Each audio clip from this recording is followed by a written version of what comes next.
Hello, world. Welcome back to another episode of Let Them See Your Mind. It's your girl, LD Marie, and we are back. Thank you so much for watching. Don't forget to like and subscribe to my YouTube channel and also all of my listening platforms at Spotify, Apple Music, and also Amazon Music.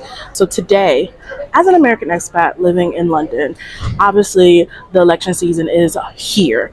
And so it's most important for me as an American expat and anybody that is an American expat to be paying attention not only to what goes on in your country, but also in your own home country, which is the States. So today I am going to attend the Democrats Abroad watch party for the debate. Now the debate happened late last night, 3 o'clock in the morning, so it's already aired. There's just a watch party here for all us London folks that couldn't be staying up to watch at 2 and 3 o'clock in the morning. So sit back, relax, let's go.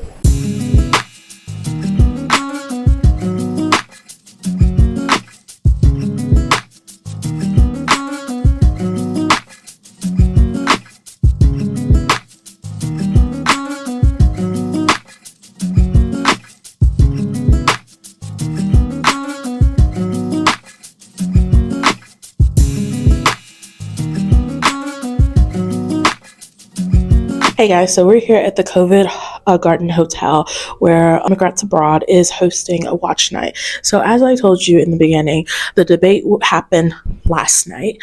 For us, it was early in the morning, 3 o'clock in the morning, and then now we're having a replay of the debate. And so we have a lot of people here. It was a max capacity of 47 people that came to the event today, and so it's super exciting, and we're all anxiously waiting to go apart with this debate. There's also been some very riveting discussion prior to, and I met a couple of people who gave me their thoughts about what's happening and what they're expecting for the debate, and also asked a few questions as well. So, Elizabeth Dow, and I'm from Washington, D.C., and I'm living now in London. Hi, I'm Peter Fermi. I'm a Brit living in London. I'm Kim Pullman, and I grew up in Wisconsin, but I live here in London. My name is Amelia Leapart, and I'm from Atlanta, Georgia. I've been living in London on and off since summer of 2023. My name is Jethrin Hall, and I'm from New York City originally. A long time, more than 40 years, 40. My name is Wendy Newman, and I'm now living in England, but we are registered voters in the state of Texas. Ellen Walton Fermi. I'm originally from Chicago, and now I live in Southwest London. Jeremy Fine. I'm from Montrose, Colorado, in Chiswick, and I've lived in London for 25 years. What are you most excited about the debate tonight? I'm hoping that Kamala Harris will do a brilliant job at discrediting Trump, a sociopath, and presenting a change. I'm most excited for Kamala Harris to really prove herself as a candidate. I think standing next to Trump for the first time, she'll really persuade a lot of those swing voters. Well, I think it's just the drama of bringing Trump and Harris together for the first time. So fascinated to see how that plays out. Oh, the energy. I think someone who can actually stand up to Trump. Yeah. Say the truth. I'm excited that I heard it went well, so I don't have to be medicated throughout, and I might actually make it through. I have just been so depressed and negative feeling about this election coming up. And since Biden stepped down and Kamala Harris has offered to take on the mantelpiece and really make a positive move towards more freedom for people all over in America, as well as us around the world, I'm just so excited. I'm just so positive that she's going to win. Well, I have to confess to you that I couldn't resist, and I did stay up and watch it. But what I was expecting was, well, I was hoping that Kamala Harris would knock him dead. I mean, not literally, but figuratively. As an American expat, what we do in the United States, we know affects everyone in the world. So our biggest issues like the spread of misinformation, climate change, women's rights, what we do in the States still really does set a standard despite what many of the world's politicians are saying. Well, I think America has a sort of lead role in the world, really, and so much trouble in the world. There's a situation in Ukraine and the Middle East and war and fighting Afghanistan. There's lots of instability. I think it needs strong leadership from America to support Europe from the menace of Russia and the menace of the Middle East and international terrorism. So, Well, definitely climate change, but also more balanced economy.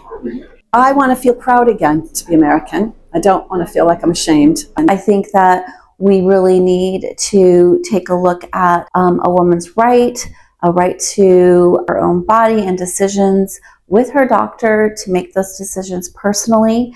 Climate change, trying to fix the environment and save our nature. Also, I'm past needing abortions, but the freedom to choose. That truth and integrity come back into politics, and I'm hoping with Kamala that will start it. And my expectations are lower than my hope, but I hope that's what will happen. My important issue is all the people I love, my family and friends who actually live in America, and I want their life to be better. And my daughter also has an American passport, and I want her to always have a country that she's proud to go back to. I certainly hope so. She seems to so far, and she seems to be surprising a lot of people. She is so energetic, super positive, very smart, strong, and articulate. She's been really smart in her campaign to unite both the progressives and the centrists in the party, and I think electing Tim Walz as her running mate has done a lot to convince maybe people who would have traditionally voted Republicans. Yes, I definitely think she'll win the popular vote. Unfortunately, the few swing states will determine if she can win the whole thing. Well, I appreciate her legal background, being attorney general and district attorney and a lawyer. And of course, she's been a politician and now is the vice president.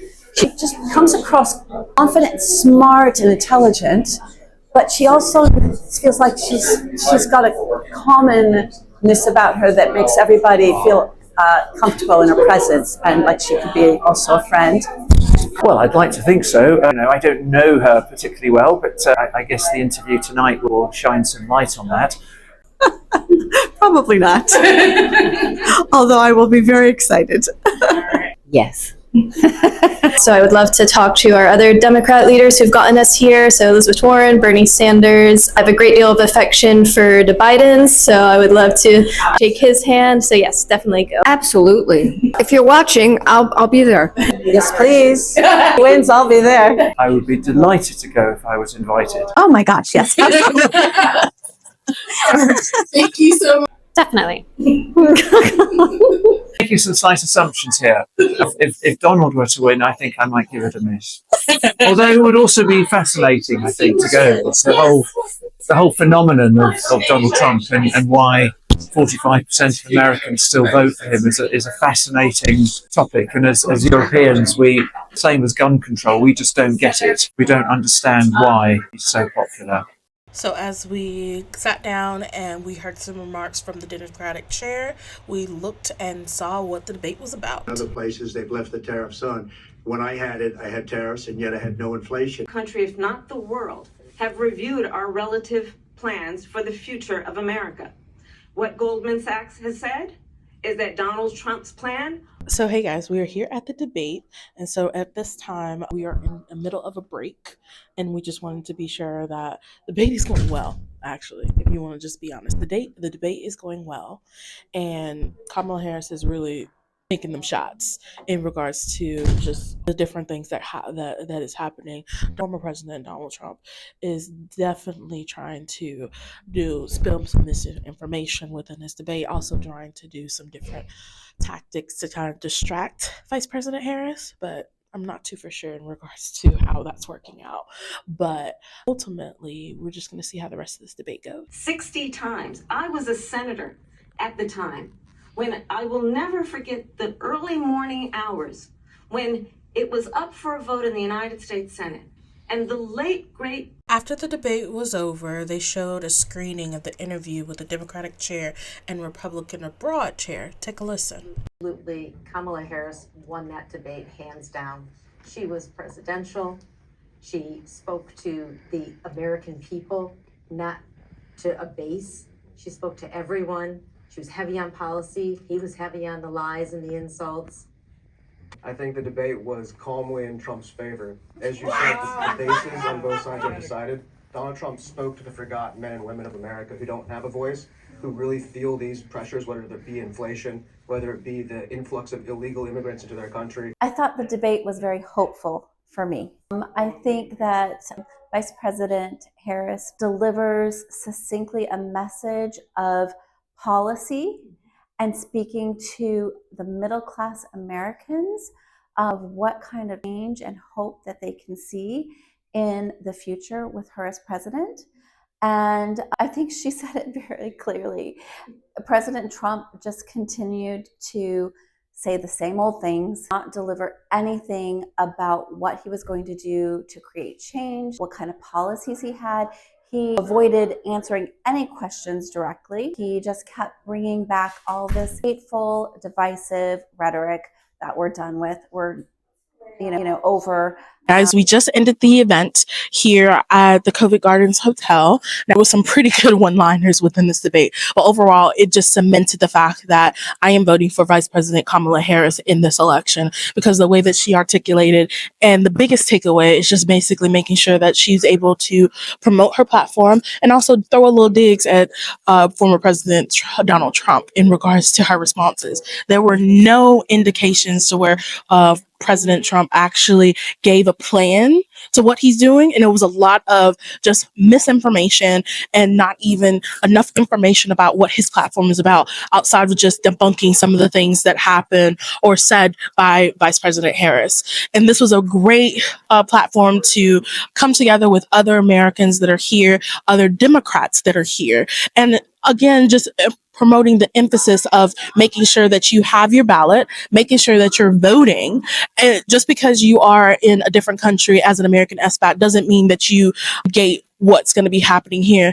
As one of the participants said, like even as a British citizen, our politics affects everybody around the world. We are one of the world leaders, and we need to make sure that we are all doing our part. Last the election cycle, it was over 4,000 votes, and I'm probably misquoting, over 4,000 votes that were overseas abroad that didn't vote.